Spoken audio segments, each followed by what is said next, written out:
Hambini fans, and welcome to another episode of Hambini Reams. In today's episode, well, it's not really a reaming, I'm doing a bike build. Now I'm going to split these bike builds into two discrete videos. The first is when I get the bits, and the second bit might be when I build the bits, and the final bit might be riding the bits, but we'll come on to that. I have gone and got one of the cheapest gravel frames that you can get, which is this. This is an Ican Gravel disc frame, and it comes with the handlebars and a few other bits and pieces, which I will talk you through right now. This is all of about 600 quid delivered. The VAT and duty that you pay never seems to be the same every time it turns up. But anyway, this is it. It was about 600 quid. This is the frame. It's a gravel type frame, and you've got the offset drop stay on the drive side. It's disc, and this one is set up for Shimano with a 2X drivetrain. You can get them with 1X drivetrain, and you could also get them with SRAM, in which case this little thing here would not be there because you wouldn't need the front wire extender. Now, when you get these things, you get the frame, the seat post, which is just over there. That's my bottom bracket, which I'm going to show you why I've got that out in a second. Got flared handlebars, and it doesn't have an external stem, it's all integrated. And then the forks, and then over in the far corner you get like the compression cap, headset bearings and spacers and things like that. The weight of the bike frame is about 1020 grams. Cut fork 528 grams. Seat post 110 grams. All of the spacers, compression plug and all of that stuff is 300 grams. Handlebars are 440 grams. The frame is 54 centimetre. Now the Ican sizing is not like a lot of Western brands. It tends to have quite high stack height in comparison to its reach. Now for a gravel bike, I tend to use a slightly relaxed, more upright position. It comes with a T47 bottom bracket, so it is threaded. You've also got the disc brake mounts over here. Now when you do get a budget frame, and be under no illusions, this is a budget frame, you're going to have to do some things that you probably wouldn't expect to do on a really expensive frame. And the big one is facing and cleaning up and that kind of thing. So if I use this one as an example, and then if we just zoom in on the brake mounts. So these are the brake mounts, and you can see they've been masked. The one nearest the front of the bike and the one nearest the back of the bike, but they haven't been faced, let's say, cleaned off so that they're uniformly flat. So you can see, you can feel it. Maybe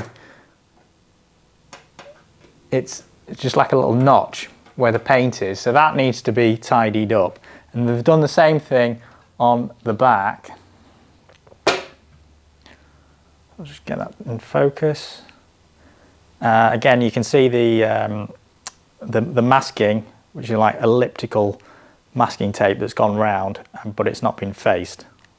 So around the bottom bracket area, this is kind of like a bit of a mixture, because you've got a one-piece sleeve that goes all the way through, so it's one piece of aluminium that has been glued in and goes through. But around the outside it's got spray paint or paint just in general, and that needs to be tidied up in order to get it to go in. Now I have had this frame a couple of days, and one thing I did notice was, it may be quite difficult to see on the camera, especially as I've cleaned it up, is there was paint inside the threads. So I had to run a 1mm thread chaser. I mean, you could use a proper facing tool around it just to get that cleaned up, so I could do that. So once that's in, you can get a bottom bracket. I'm just using this for reference. It screws in anti-clockwise on this side. There we go. Once it's aligned up, you can just screw it in. Now this hasn't been faced, but it's a T4786 bottom bracket. So once you get it to that level, you then need a tool, and this is one I supply my web shop, just to tighten it up. Now, this probably is difficult to see, but there's a very small gap under there, so it's not perfectly flat, and that needs to be addressed. So because there's a small gap there, it means there's a high spot somewhere else. You can do it with a proper facing tool, or if you use some engineer's blue, you can mark that out and get it. In some cases, you could use this to basically clean the paint off. This is the other side, so I've put that through, and now if you use a Hambini BB, this acts like an alignment device. By eye, it looks well aligned. Now, I have had this on a bit of measuring equipment, and it is almost perfect. I think it's like 30 microns from right to left, the difference, so that's well within specification. Again, you can see on this side, the high spots around here. This is the headset seat, and as I said before, it is a budget bike. That's actually a very good seat. It's round, there's no sort of voids in there. It's all fairly clean. Now, if you do put your finger around the back of it, you can feel a slight ridge, and it's just there purely because someone hasn't sanded that off. So if you want to sort of improve it slightly, if you sand the back of it, it will reduce any chance of cracking. I'm not saying it is going to crack, it's unlikely, but it just reduces it that a bit more. This is the top of the headset, and again, this is a round hole, so that's good. The wall thickness is fairly uniform. Just over in this corner, it's the hole is round, but the outside is slightly wider than the rest of it. So this is where the seat post goes in, and if you were to look at this under some magnification with a bit of light, and I'll show you some of those pictures later on, it's not the cleanest in there. It's not like microscopically cleaned like a time bike or something like that, but it does the job. It just gets it done. This is the seat post, and some subtle touches on here which are beneficial. They've put some high friction, it almost feels like sandpaper, on the end, so your seat post is less likely to slip. This scratch on the end is just from me faffing around, but the seat post is also marked, so it shows you how much is sticking out or sticking in. This is the seat clamp. Now, I've seen this design in a few different bikes. I think the original was probably a Ritchie type. It just works. The fork and the steerer for a cargo bike, it has plenty of drillings in here for various bits of paraphernalia that you may want to put in. It's internally routed, so the brake cable goes, or hose, sorry, goes through that hole and then comes out through here. So it'll look fairly clean. You've also got a mud guard or fender mount there.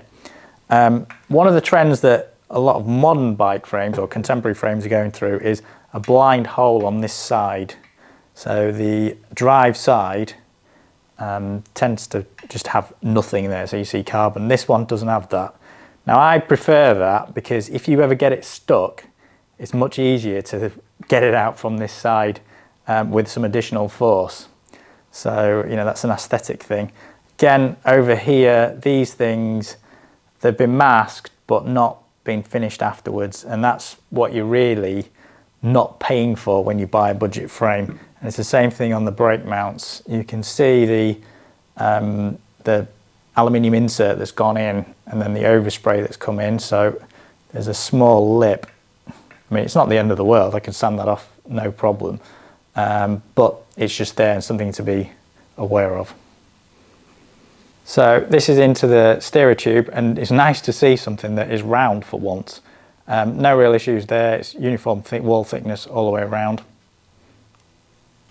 These are the Tri-Aero flared out handlebars. Now, you can get these in various widths and lengths. One of the, I guess, the Achilles heel of modern bikes is, I think, the lack of adjustability, because you can't change this independently. You've got to buy a new set of bars, so get that right first time around. This design of bar I've seen in a few different bikes. So Windspace have them. I've also seen them in a couple of others. It's got this sort of universal Garmin mount. So a carbon fiber thing comes out and then you can stick your Garmin or Wahoo or iGPS onto the end of it. And then the cables or hoses come out through here. This is a fairly easy thing to throughput because you've got this intermediate hole here, so you can dangle fish wire. I just generally tend to use welding wire or welding rod, bend it round and then use that to pull through. This is all the paraphernalia that comes with it. So you get a couple of parts for the headset. So the headset uses a couple of different bearings and like a wedge ring that goes through, and then it allows you to route your hoses through. So they actually go through the bearing through these sides here. The Achilles heel with this is you need plenty of preload, because otherwise the wedge ring won't clamp onto the rest of the steerer tube. So on most bikes, older style bikes, the whole of the steerer tube was clamped. In this case, you've only got it on half the circle. Now, some designs are slightly different. The other thing you get is a load of spacers. So because it's all internally routed, you've got split spacers, so you can just take these out without having to lift the whole thing out. So they're split like this. So you can just lift it and pull them out and then put them back together. So it makes life considerably easier. This is the top cap for the compression of the steerer. Again, I've seen this part so many times in a lot of bikes from the Far East, and even sort of like Western bikes like Ribble and stuff like that. It's the same piece. And then finally, the seat clamp, seat post clamp. Again, it's a fairly standard part. It's a wedge type ring, so as you tighten it, it just pushes that out. And that's a cover to go over the seat post. Now, one of the proliferations of I guess the bike industry, or where it's going at the moment, is in the area of group sets. And while I was at Eurobike, the guy from Wheeltop, which is this, I spoke to him and he sent me now an EDS group set, and I'm going to fit this to the bike. So this is like the rear mech, got front mech, 2X drivetrain. The only thing that I'll probably have to go somewhere else for is the crank. I'll do a separate video on this, but this is just what you get when you buy one of these. So this is, I guess, the key thing, which is the levers. They feel like Shimano levers. This one's actually flashing, so I guess it's on. I haven't paired any of this up. Now, there were some reports of these things being wobbly, but whatever they've done, I think they've fixed that now. Rear mech. Now, this is, well, it feels considerably heavier than a Shimano 105, but that's probably because the battery is integrated into it. So, yeah, we'll cover that. Front mech. I mean, this looks like a dead ringer for a Shimano, but there you go. And the rest of the stuff. But as I said, I'll cover that in a different video. Right, it is that time of the show again. It is time for PowerPoint. So let's see how many people we can offend in just a few minutes. I was hoping it was going to be the pen is working, but we'll come to that in a minute. The Ican Graro and Wheeltop. That's what I'll call this presentation. Remember to check me out on the website. You're obviously on YouTube. And Hambini Eng on Shitstagram, and also on Facebook and Patreon on Hambini. Right, by Hambini, age 5. Let's just check the pen is working. It's a bit of a ritual, that one. Right, let's move on. So this is the Ican website, the Graro website. Now, this is a bit, I guess, a bit of a step up from the likes of Lightcarbon, where you can actually go and buy a bike just out of the web shop. They have warehouses all over. So there's one in the States, there's one in, I think it's in Holland, and they service the various continents that you've got. This is the bike. You've got a few pictures that you could, or a few different colours that you can pick from. And you can also get your own colour in for $1,300. The sizing is all the way from 49 to 58. So if you are small, you can get that. Or if you are massive, you can also get that. The reviews are, I guess, a bit mixed. So we've got like 5 stars, most of them, but this chap complained the headset was loose. So yeah, I'm not quite sure what to say about that one. And well, actually, to be honest, I have seen this before where the wrong headset bearings come with the item. So I don't know where the headsets are actually packaged, but they're probably bought in as a third party and the wrong ones have been shipped out. It's not really a big issue to fix them, but obviously if you've just got the bike, it is a proper pain in the rear end. There's the reviews. Where's the description? So in here is the description. You can pick all sorts of bits and pieces and it goes through some of the details of the routing, all that kind of stuff. It does have mechanical routing as well, if you are that way inclined.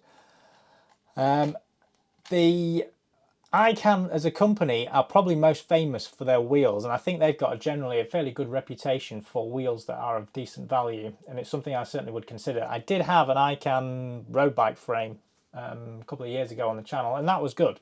And also their wheels were pretty good as well, given the price, because they were quite cheap. Right, the costs. Let's do the costs. So the frame is $900. Now, I didn't pay for it. They sent it to me out of their own good free will, basically for free marketing. I mean, if you are going to buy it, then you probably have to add on around about 20% on that if you are in the UK. So it would be, you're looking at around about $1,100, which is about £1,000 for the frame. The Wheeltop group set is like $740 plus the crank, all that kind of stuff. And the wheels I'm going to get from somewhere for $1,000, dollar bucks. Aussie, all pedals. And I've put in there the total build cost for this gravel bike is around $3,000. This is the seat tube for the Ican frame, so we're going down towards the bottom bracket. In a second, if you look to the left, you'll see a riv nut that's come through. The second riv nut around it, you can see a bit of splintering around where the drilling is. And generally this looks fairly clean and tidy. There is a few bits of what appear to be fiberglass and wax that are in there, and this is a lot more prevalent as you get down towards the bottom bracket area. You can see them just in front. It almost looks like a spider's web. And the bottom bracket is aluminium that has been glued into the rest of the frame. And this is an area where further down the line you may get problems, so the aluminium may expand and then break this bond. We're looking through the fork right now, so this is through the steerer tube. This looks quite clean. We're getting to the intersection point where I guess the steerer tube becomes the forks, and there is a load of wax there. As we penetrate through there, you can see a bit more, I guess, wax in front, but again, there's no real layer shifting in there. It's all very, very clean, and that's as far as the boroscope would go. This is the famous, well, maybe called infamous, frame categories chart, and this is the one I got from Lightcarbon. I'm going to use the same one on here.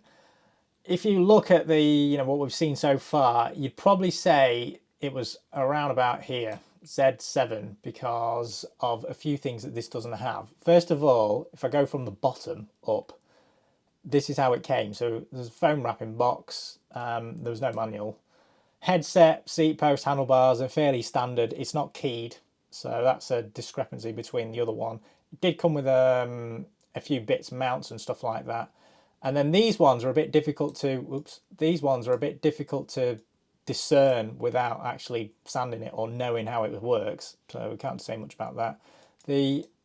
This, now I'm on the fence on this one. I think it's sort of halfway between here and here, but some of the surfaces have not been addressed. So the brake mounts, the bottom bracket hasn't been machined afterwards.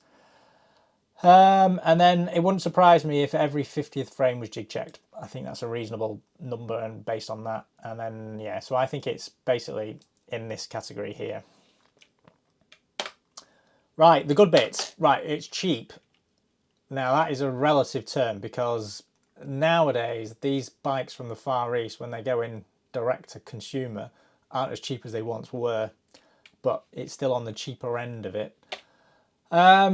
There are actually, if you forget the reviews on the Ican website and then look elsewhere, people generally talk quite well about the brand. I mean, my personal experience of it has been quite good. And yeah, so yeah, take from that what you will. There is a fair amount of computational propaganda that exists on the net, but I don't think Ican are responsible for their brand. Yeah, and you can got, you know, lots of mounting points for paraphernalia and a bit on the group set. So the Wheeltop group set is designed or engineered in such a way, and I think it's maybe a selling point, that you can just go from one speed to the next. You don't actually need to change the hardware, so you can just electronically change the movement, or the amount of movement that the mech moves to give you the different speeds, which is, you know, a good thing, because you can go from 8 speed to, I guess, 13 speed, 14 speed without too much grief. And then the bad, right, the mechanical interfaces require addressing, and that is, this is a bit of a subjective one, because if you bought something that was cheap, would you expect to have to sand it and file it? Don't know. But in this day and age, people want perfection, and you can go and spend possibly a little bit extra and then get that. I have got the wind space coming on the show in the next few weeks, but we'll address that when we come to it. Paint masking is poor. Now, Ican actually responded to this and said, yeah, they are looking at it, and yeah, they're what can I say? They're going to look at it. I wouldn't really expect them to say anything else, because it's sort of been brought to them in pure black and white.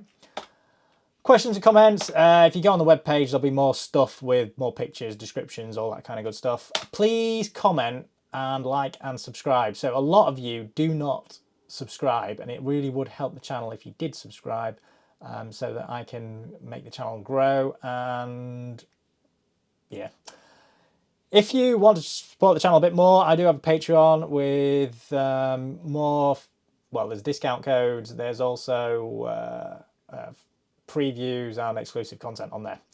Right, that brings us to the end of the show. If you did enjoy it, remember to smash that like button. If you didn't, go screw yourself. And as always, keep banging your hairdresser.